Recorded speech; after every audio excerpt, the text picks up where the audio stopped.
Mtazamaji, familia kadhaa zilifika katika makafani ya City kutambua maiti za jamaa zao walioangamia kufuatia mafuriko makali yaliyoshuhudiwa siku ya Ijumaa hapa Nairobi. Kufikia sasa familia 15 zimetambua maiti, huku baadhi ya familia pia zikiendelea kuwatafuta jamaa zao wanaohofiwa kusombwa na mafuriko hayo.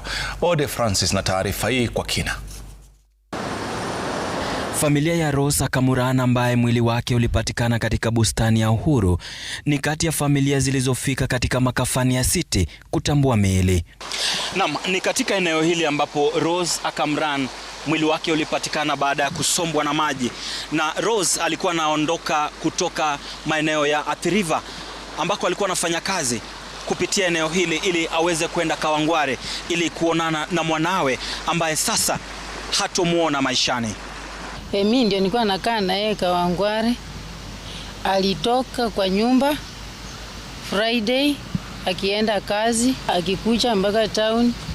Hiyo mafuriko yenye ilikuwa ndio alipatikana Uhuru Park kama imepotesha maisha yake.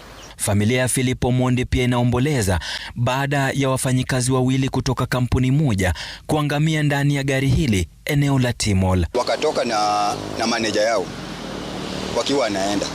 So kufika hiyo saa 2 pia manager wao pia akapiga simu huko. Akaambia wafanyakazi mahali tuko ni mahali kubaya.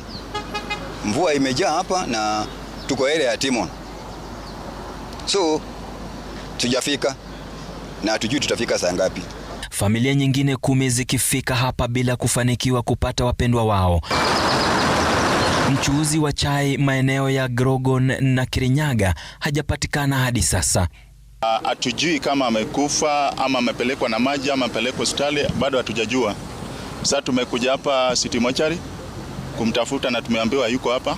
Kitu saa 6 tena nikampigia, uko aje? Akaniambia kwa saa hii maji bado imejaa, niko juu ya meza, nimeshika roof na hii maji inatuua. Haki uniombe tu, hii maji inanipeleka.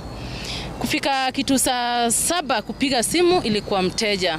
Kufikia sasa makafani ya City imepokea miili 24 huku miili 15 ikitambuliwa na familia.